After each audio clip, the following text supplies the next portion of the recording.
Coucou les filles, je sais que ça fait longtemps depuis la première vidéo qui date de mai.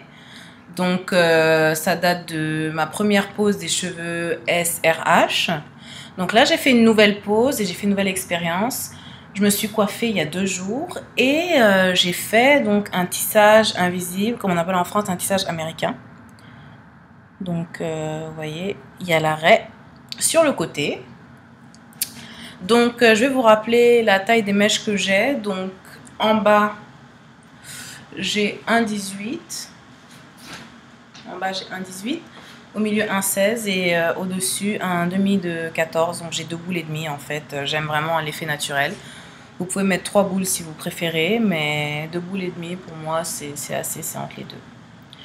Ensuite pour ce qui est des soins, donc je fais toujours les mêmes soins. Pour le shampoing, j'utilise toujours Herbal Essence Hello Hydration, le 2 en 1, mais aujourd'hui, enfin hier plutôt, j'ai utilisé Garnier Fructis Triple Nutrition, donc avec l'huile d'avocat, beurre de karité et huile d'olive.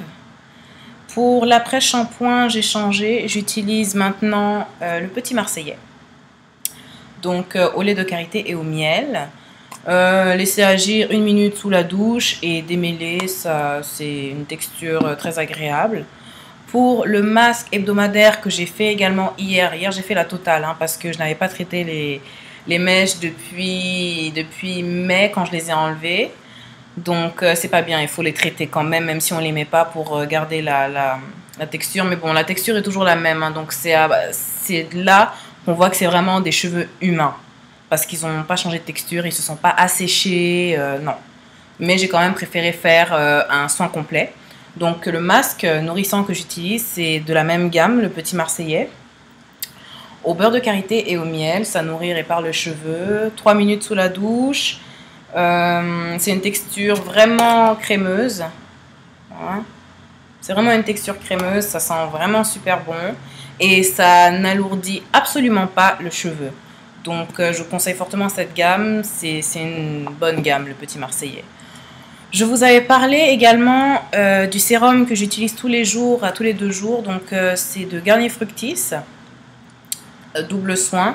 Donc pour les cheveux colorés, vu que mes mèches sont colorées, j'avais fait un rouge burgundy, mais bon, avec le temps, la couleur a changé. Ça nourrit et ça démêle les cheveux, c'est sans rinçage hein, donc vous l'appliquez juste chaque jour ou chaque 2 jours dépendamment de vos besoins, les besoins du cheveu, et ça démêle très bien et ça nourrit le cheveu aussi en quelque sorte. Pour les hydrater complètement, donc la touche finale que j'utilise c'est l'huile d'argan comme je vous l'avais dit. C'est bien d'utiliser cette huile là, c'est une très bonne huile, seulement aujourd'hui j'ai utilisé Vatica, huile d'amande. 95% d'huile d'amande, il y a aussi de l'huile de noix de coco, de l'huile de sésame, donc c'est vraiment des produits naturels, ça sent bon. C'est pas lourd, ça n'alourdit pas le cheveu non plus, donc il faut mettre quand même une noisette, hein, comme je vous ai dit.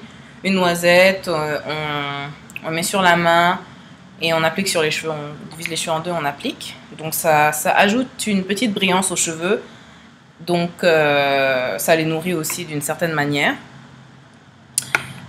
Les produits Vatica, pour celles qui sont à Montréal. En France, je ne sais pas si on trouve cette marque-là, mais à Montréal, on peut trouver cette marque partout dans les magasins Afro ou les magasins cosmopolites. Donc moi, j'achète ça 1, 2, 3, chez les Indiens parce que c'est cette marque-là que les Indiens utilisent sur leurs cheveux. C'est Vatica qu'ils utilisent sur leurs cheveux, donc c'est une très bonne marque pour les cheveux.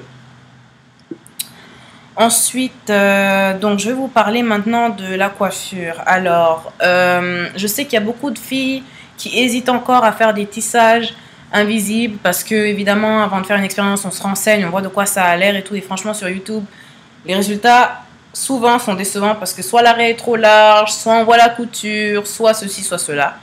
J'ai tenté l'expérience et je ne suis vraiment pas du tout déçue parce qu'on dirait un lace closure, ce qui est vraiment beaucoup à la mode en ce moment. Donc mon invisible ressemble à un lace closure. Est-ce que vous avez déjà vu ça quelque part? Je ne pense pas.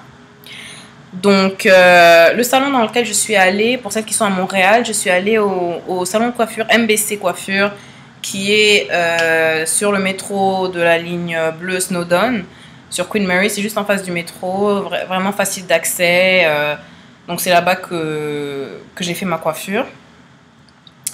Et vraiment les filles, il y a une chose très importante que beaucoup d'entre nous malheureusement oublient, c'est que c'est la coupe qui fait tout. Ça, c'est vraiment la touche finale de la coiffure, la coupe. C'est pas tout le monde qui sait faire les coupes. Je sais que la femme Béatrice qui a ce salon de coiffure a des doigts pour faire les coupes. C'est des spécialistes qui font les coupes. Une fois qu'on coupe, ça repousse pas. C'est vrai que ça fait un peu mal de couper un 16 ou un 14 pour donner forme à la coiffure, mais il faut absolument le faire parce que sinon c'est une belle coiffure à la fin, mais c'est pas une excellente coiffure, c'est pas une coiffure naturelle. Et moi, j'aime ce qui paraît naturel. Je suis assez perfectionniste sur ça. Vraiment, j'hésitais entre le tissage invisible et le tissage fermé. Généralement, le tissage fermé, il y a toujours un triangle quelque part là. Quand il y a la couture, j'ai horreur de ça, j'avais vraiment peur, du coup je me suis dit ok, pourquoi pas l'invisible. Et j'ai eu vraiment de la chance parce que juste avant moi, il y a une dame qui avait décidé aussi de faire un invisible, donc à MBC Coiffure, un invisible avec l'arrêt sur le côté. Donc j'ai eu la chance de voir le résultat avant de faire pour pouvoir changer d'avis. Non, je veux un tissage fermé finalement. À cause du froid qui arrive, il faut protéger ses cheveux. Sinon, le froid, le vent, ça va vous bousiller vos cheveux, ça va vous les casser. Et après, au printemps, vous n'aurez plus rien. Donc faut faire une coiffure protectrice. Donc j'ai eu la chance de voir le résultat et franchement j'étais épatée. Donc je me suis dit allez go, on va essayer ça et voilà. Donc sur la dame qui était avant moi, j'ai vu la patience qu'elle a mis à faire son travail, j'ai vu la délicatesse avec laquelle elle posait les mèches. C'était quand même c'est un travail professionnel qu'elle fait cette dame. Donc je vous conseille fortement si vous voulez faire un invisible qui soit réussi dès le premier coup, sans que vous le regrettiez, allez au salon de coiffure MBC. Moi, je regrette vraiment pas. Je suis très franche comme fille. Si ça me plaisait pas, j'aurais demandé d'enlever. Je serais rentrée chez moi parce que je peux pas sortir avec une tête que je n'aime pas. Hein, donc, pour ce qui est du professionnalisme, c'est excellent. Ben, je vous remontre encore. Donc, tous les cheveux ont trépi. Tous les cheveux ont été pris. J'ai aucun cheveu dehors. Tout ça, ce sont des mèches. J'ai aucun cheveu dehors. Tout a été pris. Donc la coupe, c'est vraiment ce qui fait la coiffure. Faut vraiment pas négliger ça et ne laissez pas votre tête à quelqu'un qui ne sait pas couper. Vraiment. Donc vous allez le regretter. C'est ça qui donne l'allure à la fin de la coiffure. Si c'est pas une bonne coupe, votre coiffure est ratée en fait. Donc faut vraiment que ce soit quelqu'un qui sache couper. Donc, pour tout ce qui est des détails concernant la texture des mèches, la longueur des mèches, les soins que je fais sur mes mèches, la couleur que j'ai utilisée, description de la coiffure, tout ça, ça va être dans l'espace en bas qui est en dessous de la vidéo. Je vous mettrai aussi mon contact Facebook pour que vous puissiez me contacter. Je vous mettrai également la page Facebook du salon MBC Coiffure. Comme ça, vous pourrez avoir un aperçu du salon. Et la compagnie SRH va bientôt avoir un blog. Donc, je vous tiendrai au courant. Si vous avez des questions, inboxez-moi, je vous répondrai avec plaisir. Franchement, je vous le dis une dernière fois, je regrette absolument pas d'avoir fait ça. Les gens dans le métro qui me demandent est-ce que ce sont mes cheveux, bien sûr, je dis oui. Donc, ça veut dire que ça a vraiment l'air naturel. Et voilà, donc... je voulais partager cette expérience avec vous. Tissage invisible. Le premier, mais pas le dernier. Donc, voilà. À ciao les filles.